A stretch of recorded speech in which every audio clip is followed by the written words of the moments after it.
Welcome to another episode of Animator Interviews. My name is Evan Vernon. I'm a contributor at Animation for Adults, as well as Animation Nights New York, also known as ANNY. For those new to ANNY, we are a monthly screening event and yearly festival that celebrates the very best in animation talent. Our artists come from all across the globe, and many have had their work featured at Cannes, Annecy, and other prominent festivals. We receive thousands of submissions each year, and each year we screen just 20 at our annual Best of Fest. Today we're discussing one of those 20. If you've listened to our past episodes, you're probably familiar with Kilian Vilim.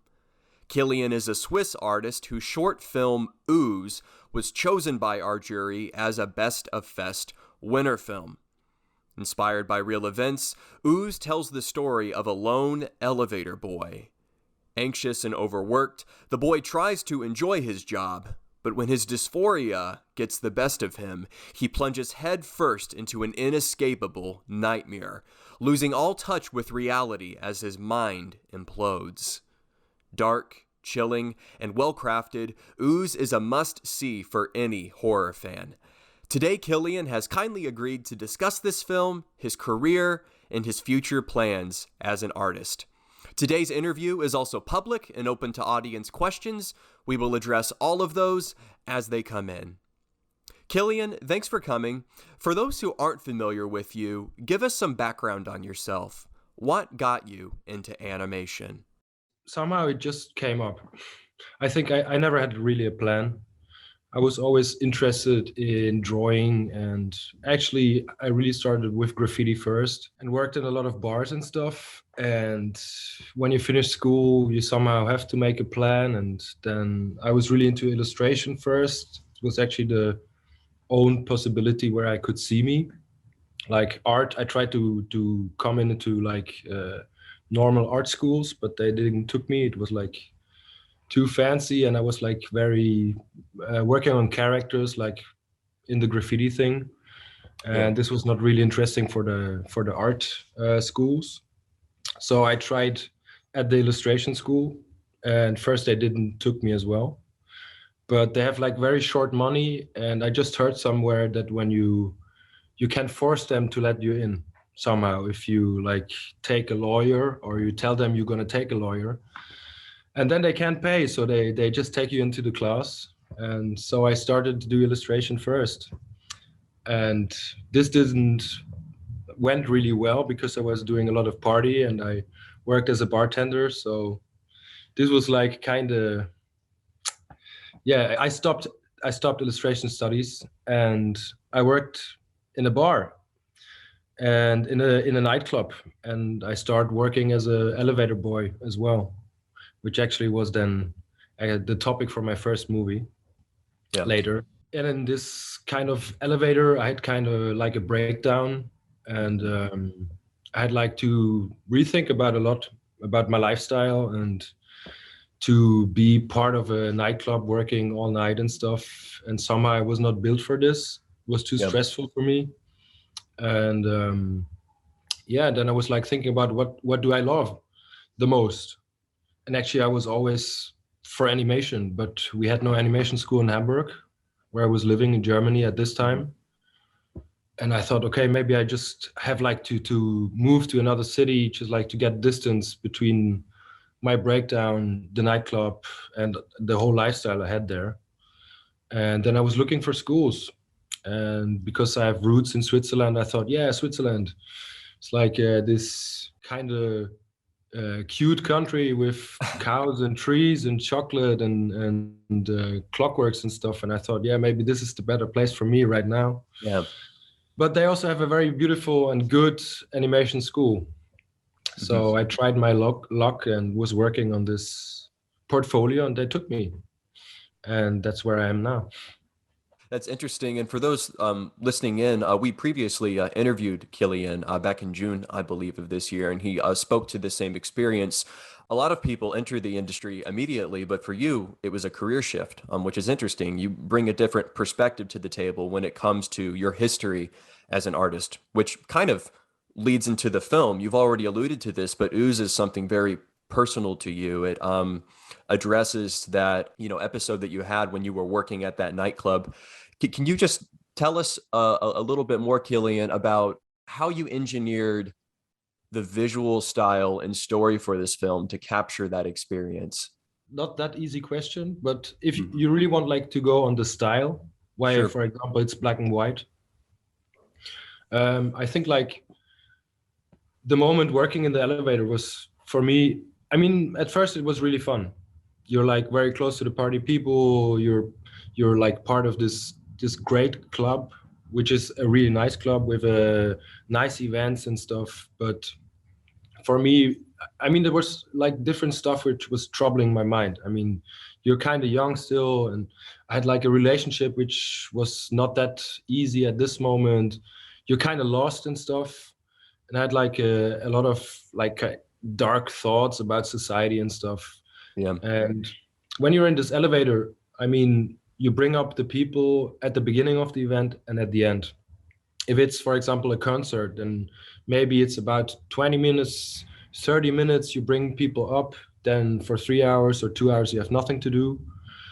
And afterwards, it's 20 and 30 minutes again to put the people down again. Yeah. So you have a lot of time between where you're actually left alone in this very small room with you and your thoughts. And you have like to think a lot. With party, it's like even more. There's like several people you have to bring up and down, like in between. Yeah. But there's like hours where you and your thoughts. And for me, it was really like this black and white thing. I had like my black or my dark thoughts on the one side, Yeah. and the light, the white one was actually like the moments when I had like interaction with other peoples, with my kind of passengers or customers, whatever. Yeah. And so I actually decided really to use this black and white as like a graphic style for the animation, for the whole movie. Yeah. And on the other hand, we only have 1 year of production, even less. I think it's 9 months. So you don't have a lot of time actually to work on a whole short movie when you do The Bachelor. And I'm also colorblind, so I thought, okay, black and white is actually something you can like finish easily, which only works on the first hand, because afterwards you actually see that black and white, you have a lot of negative space and the shadows. So it actually made a lot of problems as well. But it kind of, for me, it was part of the concept, is seeing the world black and white. The black, like the OOZE thing, like the black thing, which is really, which is quite negative. And then you have like on the other side, the white one, which makes kind of like a hard contrast between the two worlds. So Yeah. Very well said, Kilian. We'll touch on that in just a second here, or revisit that. I do see we have two guests with us in the chat right now. If anyone has questions for Kilian before we finish the interview today, please pop them in the chat. We'll address them before our time comes to a close. But Kilian, it's interesting. You talk about how the monochrome, the kind of polarity of the black and white colors is used not only to show, I guess, the disillusionment that this elevator boy feels with his life, but also how he's kind of at I guess a crossroads almost, if you could say that. You've described this event in your life as something that was rather difficult and traumatic psychologically, but after all those events took place, you pursued your passion. Despite the fact that this story is so dark, it's also kind of just like a testament to or a sign that better things are like coming. Yeah, exactly. Yeah. I mean, it's this black and white thing. For me, it was definitely a crossroad. It was like, on the one hand, you can just like go on, work in that club, and just like, I don't know where this would end. Maybe it would go in a good direction if I worked on in a different way. But for me, it was like an option, like to stop this whole lifestyle and like to go on a new adventure. And actually it saved me. Like, for me, it was like the perfect way to deal with it. Absolutely. Could you tell us a little bit about your character designs? So if anyone's seen some of Kilian's other animations, the way that you construct these very fascinating little characters is unlike anything that I've seen personally. Very imaginative, kind of surreal in a sense. Where did that come from? Yeah, I mean, like, of course, I watched a lot of cartoons when I was a young kid, Mm-hmm. but especially I was living close. I was living in a red light district Mm-hmm. in Hamburg, and there was one comic shop, like a very small one, but they were kind of like they had a lot of 80s, 70s, like underground horror comics. I Yeah. think like the owner was really fan of it. So I had sometimes I had a lot of time during the day and I was just like in this shop, like reading this comics. And I think it was a big influence on me, like this one. And of course, I really like 30s animation, like this whole Rubber House, Fleischer Studios, even Disney with Steamboat Willie, like this Yeah. very, like the protagonists are very small and like the antagonists are like quite big. And so like Yeah. this working with this contrast. I actually brought you some book which I really liked. It was from this comic store, and it's actually like a kind of abstract version of Pinocchio. Yeah. And if you look at the character, it has like kind of similarities Yes. to my protagonist in Mm-hmm. OOZE. So this is a very, very crazy book. Um, Definitely good to read. And I think this one influenced me a lot for the character, for my protagonist. But of course, you do a lot of research. But I think this would be like the roots of OOZE, definitely.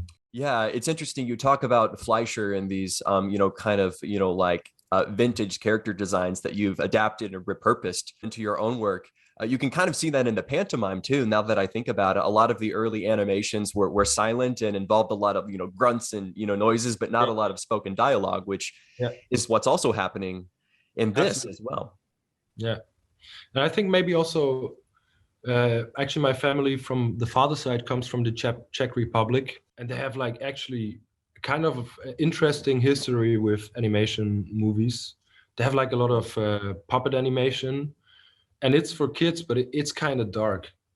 I mean, there's, for example, Jiří Trnka. It's quite hard to pronounce, and he made like it's quite famous. I think he was even to Oscars. I'm not sure, and it's called The Hand. Mhm. And also the protagonist, it's a puppet animated movie, is like quite similar to my protagonist as well. So it's very puppety. They have like kind of round heads and kind of like funny noses and stuff. Yeah. And it's beautiful made and it's cute, but on the same time it's very dark. So like this contrast is something which I really liked, which always like kind of touched me in a way. Yeah. And for those listening in, Trinka has been cited by some of our other artists as an inspiration. That says a lot about his legacy. He was a very famous Czech animator who was described by several of his contemporaries as the Disney of the East. Yeah. But the irony of that description, as Kilian's already explained, is that a lot of his subject matter skewed more toward adults. And you can kind of see that in your work as well, Kilian. I hesitate to describe OOZE as something that's child friendly, but if you colored the characters, on the surface, they probably appear that way. Yeah, very interesting. Well, OOZE is one of your older films. It was kind of the launch pad for your artistic career, and you've done a lot since then. Can you tell us about some of your recent projects? I understand you have one film that's in the festival circuit right now. It's doing quite well. Yeah, I mean, OOZE was like my bachelor movie. Mm-hmm.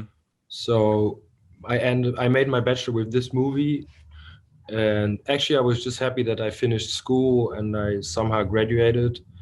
And I never thought that I had like the opportunity like to take this movie and go to so many festivals. But somehow it worked out, and it was kind of like, yeah, for me it was a boom because Yeah.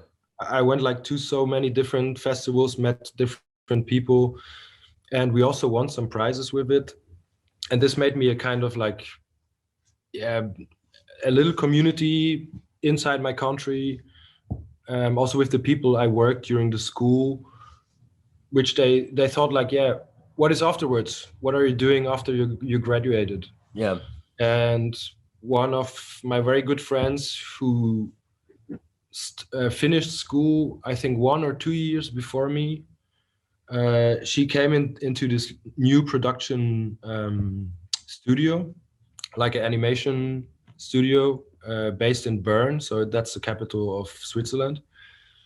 And yeah, she asked me if I would be interested, like to do a new movie, like in the real world, not in the university, like really outside. And for me at this moment, I already had like half a year or 1 year as like a self-employment freelancer thing going on, which was like kind of, yeah, it was okay. It was interesting, but this was an offer for me where I thought like, yeah, okay, that's really cool. And it was like the production studio of also Coyote. Coyote is like quite a famous animation short from Lorenz Wunderle. And they had like several good projects. And for me it was, yeah, okay, let's do that. And so we worked on a former idea actually for my graduation movie. But I decided then to go for OOZE because I thought it's too big and I won't have like the time, and then I would just like waste this idea with not having enough time, maybe like, yeah, not doing it like in a proper way, and yeah, just like ruin this actually nice topic.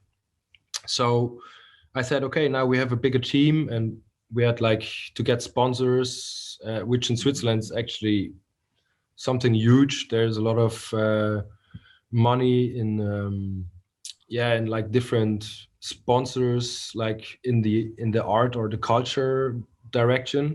So if you're lucky and you have like a nice portfolio, you actually you have the possibility to gain like some money to build up a team, like to make this whole production work. And I think like with the whole manpower or woman power in this case, and with all like this pipeline they already had to make movies, we got this opportunity and we worked on Mr. Pete and the Iron Horse.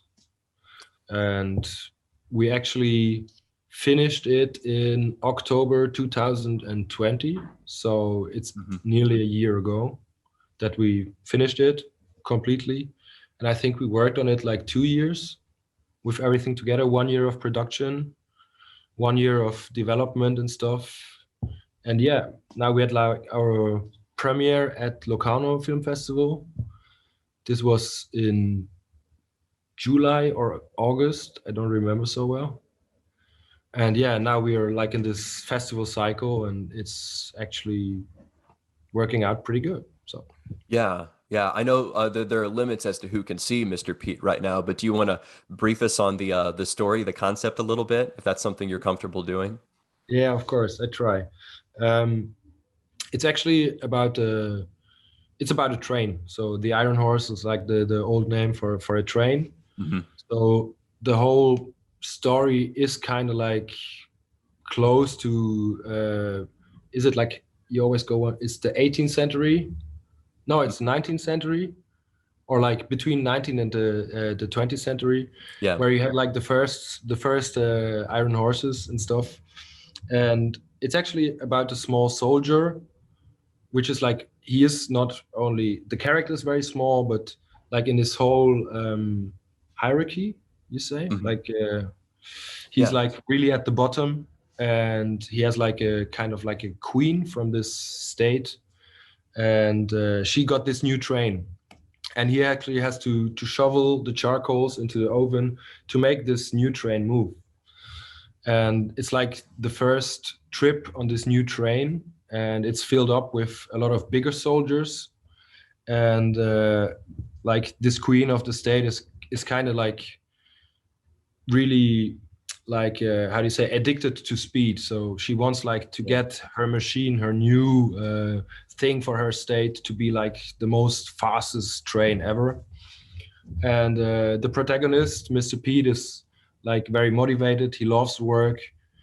You have like to see him like a little bit like Steamboat Willie from like the Disney character when he was on this boat.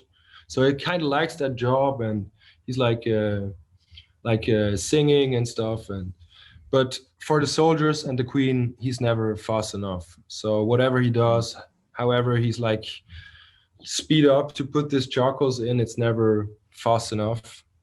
And yeah, so they start like to punish him and put out the, I think you call it wipe. Like, yeah, a whip. Yeah.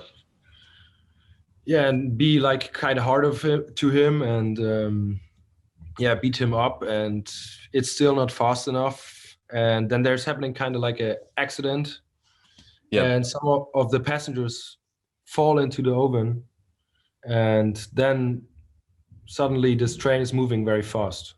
So the charcoals replaced by a human body makes this train go really fast. And Yeah. then everything like gets quite wild, and like there's a lot of violence then. And then the whole thing ramps, and it's quite chaotic and gloomy and dark and flat capitalistic movie actually. Yeah, you can people will have to watch Mr. Pete and the Iron Horse and decide for themselves, but you can almost, based on your description, Kilian, pick up on some sort of thematic overlap between that and OOZE, right? This idea that employers who devalue and objectify their workers are just doing something that's highly unethical. And that image you described of bodies actually falling into the furnace and fueling the train, you know, is a great illustration of that sometimes corporate success comes at the expense of human life almost. Yeah, I think this is like happening in our society a lot. I mean, like the increasing of the speed, everything has like to run faster, like in a shorter period of time. Yeah. And actually, like most of the time, this is like, yeah, it's like use the humans as a resource to make a company like growing. And Yeah. I think in our system, every year the company has to grow, and somehow this is not possible. So at the end, they treat their employees and workers bad to like to come to this growing of the company. Yeah. That's something. Yeah, I'm kind of like, this is like touching me a lot. I have to think about this a lot. Yeah. Mm. Well, you've said some incredible things there, Kilian. You know, it's funny. Just the other day, we were talking to another artist about how animation is so often viewed as just entertainment, but it can also be like a vehicle for social change. You know, a lot of artists like yourself have some very powerful messages behind your work. So Yeah, thank you. I would not like call it a message, because this is really like, Mhm. yeah, pointing kind of, for me it's just like, it's actually a question. So I have a lot of Interesting. questions, and so when I do a movie, of course, I mean, like the most beautiful thing is like to throw out a movie and then like uh, show it on a festival, and then to talk about with the audience about Yeah. the question I had, that for myself I can grow or like get new inspirations how about the topic or about our society. So of course there's kind of message, but it's more of a question for me. I would Yeah. never like tell one or tell someone like, yeah, it is like this and it has to be like this. It's just like my point of view, and then like handle or like how to handle this topic, or yeah, what kind of is like what I'm dreaming about in a good or in a bad way. Most Yeah. of the time my work is about the bad way, but No, but that's really insightful what you said. You're initiating a conversation with your audience, it sounds like, asking a question and then inviting people to engage with that question and come up with answers, yeah, it possibly. sounds much better when you say it. No, you said it, Kilian. Well, I'm just saying it back to you. But no, wow, this is what a treat this is to feature work like this and talk to artists such as yourself. We know that you're busy. I appreciate that we're running close on time. If anyone does have any last minute questions, feel free to pop them in the chat. I've got just one more for you, Kilian. So you're a young artist, you know, late 20s, I'm guessing. You've got a lot of animation, a lot of wonderful artwork ahead of you. Where do you see yourself in the future, ideally? It reminds me of the last interview we had a little bit. I think Maybe. I wanted to have a dog. Yeah. And I'm already a little bit closer to that dream because with my partner I have right now, we're actually living close to the French border. And in Switzerland, you can't afford houses or something like that because it's too expensive, especially for an independent animator like me. No way. But my girlfriend is she's running good in her business. She does, and she and her mother, they want to buy kind of a house in France, and I can participate with my trailer in the garden. So there's enough space, and it's like outside in the countryside. So there's a possibility to have a dog. So that's where I see myself. Good. But when we talk about animation or my art, is like I want to go on. I mean, after the last production, Mr. Pete and the Iron Horse, I asked another production company if they want like to collaborate with me. I love YK Animation Studio, but they have a lot of projects coming, and I feel like I have to go on. And there's like this new idea I have, and I have like my co-director right now, and I need this output. And they're kind of like also good friends. They're pretty new. I think they're like for 2 years you have them. They're called Eisprung, also based in Bern. And so I hope we can start to do our portfolio at the beginning of the year. To go for the new money, hopefully get like the financial support of like these different sponsors. And I wish for myself to have more time for my work, because as I said, I worked as a bike messenger. Besides, I love this job a lot, but it's not very well paid. It's very good for your body and the workout and stuff, but it also takes a lot of time. And after you cycled, sometimes I'm also very tired, and there's actually not enough time actually to work on my projects. And now I have like 2 days or 3 days a week and the weekend to work on my projects, and it's quite exhausting. So I'm sometimes a little bit scared that I can't like progress so much with my stuff, because I always have to look on the money, that everything is like that I can pay my bills and stuff. So for myself, I would really love that the next projects we get the sponsors, and that like everything. I mean, I don't need a lot of money, but that I have kind of like a little bit more of a base, that I can just like focus more on my projects, and also gather a team, like to give them a possibility to express their artwork. We have a lot of friends who are so talented. And I think every one of us is like kind of, fighting. I mean, independent animators, I mean, it's not, sometimes it's really hard. I love this job, it's beautiful, but sometimes it's also really hard. So I really want to see me working on this project, get paid like in a proper way, that I can pay people who are talented as well, give them the possibility to express themselves, and like work less for the same amount of money for the project I love with my dog. Oh, we have a question from Max in the chat. Let's take a look here. Max says, it was really interesting for me to be here and watch this talk. I enjoyed and was inspired by your animation. I also changed my career and am building up my animation skills. Thank you so much for sharing your journey. Wonderful comment right there, Max. Thank you so much. So thank you, Max. It is interesting to see. You never know how you affect other people in the world. You and Max don't know each other personally, but you've been an example to him, it sounds like. Now you do. Exactly.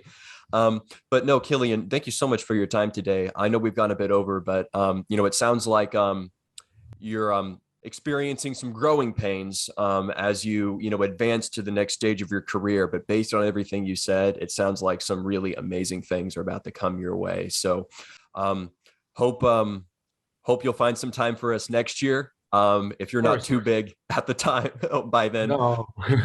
But all the best to you in the future, Kilian. Thank you so much for sharing your gifts, and hope you have a great week. Appreciate it. Yeah, you too. You're welcome.